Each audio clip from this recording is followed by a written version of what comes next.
Mobile gaming devices have been around for decades, and anyone who's older than 30 probably has fond memories of owning a Nintendo Game Boy or a Sega Game Gear. Now, the graphics that those devices had to offer are a far cry from what we can get today on our smartphones or the mobile gaming devices of today. But no one can deny how satisfying it actually was owning one and being able to take your gaming on the go everywhere that you went. The need for dedicated hardware, though, went out the window when smartphones came along, allowing you to take your games with you everywhere that you went without needing extra hardware to do so. But Nintendo didn't really give up on the category, and if you haven't noticed, the Nintendo Switch is a hot commodity these days. That device does have the advantage of being able to connect to your TV so that you can sit back on your couch and enjoy your games. But the main appeal, of course, is being able to take it anywhere that you go.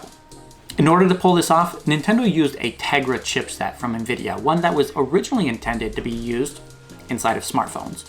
Now, while the chipset was perfect for what Nintendo was trying to go for with a mobile device, it's technically less powerful than most flagship smartphones that we've seen since 2018.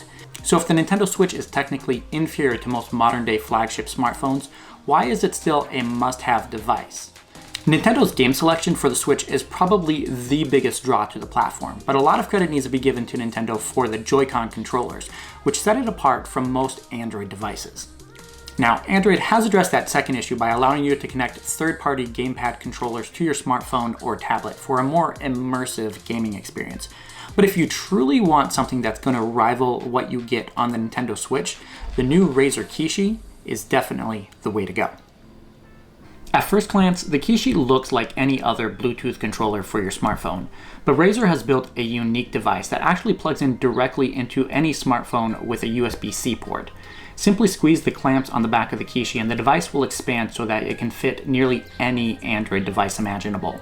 Thanks to its spring-assisted mounting strap, the Kishi offers a tight fit from smaller phones like the Pixel 3 up to massive devices like the Samsung Galaxy S20 Ultra and its 6.9-inch display. A phone with a 7-inch display is likely the top limit for the Kishi, but there are few devices with screens that big. As for the controls, the Kishi delivers everything a gaming console controller typically has to offer, with 2 analog thumbsticks, one on each side, a D-pad, the usual A, B, X, and Y buttons, dual left and right triggers, 2 function buttons, and a home button. Since the Kishi plugs in directly into your smartphone, Razer relies on Android's system-level controller mapping rather than giving you the ability to customize things on your own. This is a blessing and a curse at the same time, since the controller works right out of the box without needing to install an additional application. But in some instances, it doesn't work with every game that supports controllers. The most notable is one of my personal favorites, Call of Duty Mobile, though Fortnite and PUBG work flawlessly with this device. Now, without testing out every single Android game that does have Gamepad controller support, it's impossible to know how many of those are going to work specifically with the Kishi. That being said, in my testing over 2 weeks with this device, I did manage to play it on roughly 3 dozen different games, and about 90% of those actually seem to work. For some games, having physical controls doesn't make much of a difference since the developers created them specifically to be used with the touchscreen. But Grid Autosport is a completely different game when using the Kishi. Using the trigger buttons for acceleration and braking and the thumbsticks for steering is a million times better than tapping the screen and tilting the phone. Even though I've put in more than 10 hours in Grid using the regular controls, I was able to shave off 4 to 5 seconds off of my best lap times the first time that I used the Kishi controller.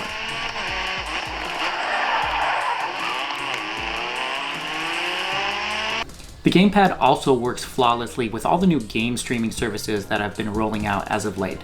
Just load up Stadia, Project xCloud, or GeForce Now, and you'll have the same controls as you would with any other controller that you're using for those services.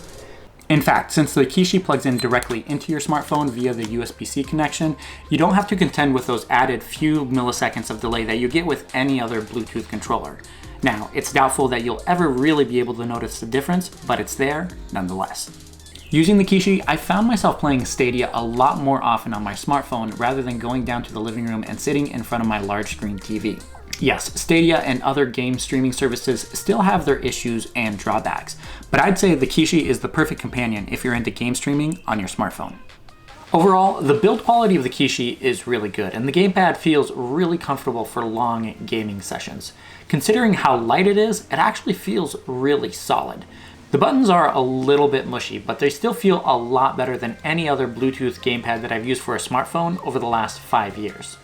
One thing that I wish that Razer would have improved upon is the inward flex that you get when pressing on the sides of the controller, as you can see right here.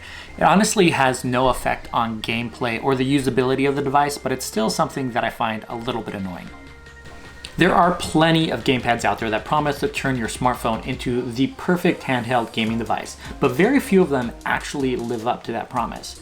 The Razer Kishi does have its flaws, since it's still not compatible with every Android game that offers gamepad support. But Razer has informed me that they are working with game developers to make sure that this is supported with more games across the Android ecosystem. But even with a handful of my personal favorite titles not being supported by the Razer Kishi, I still think it's an incredible buy at $79.99. Now, I know that's not exactly cheap, but spending a little bit extra on a gaming accessory that will make you enjoy mobile gaming even more is definitely worth it in my book.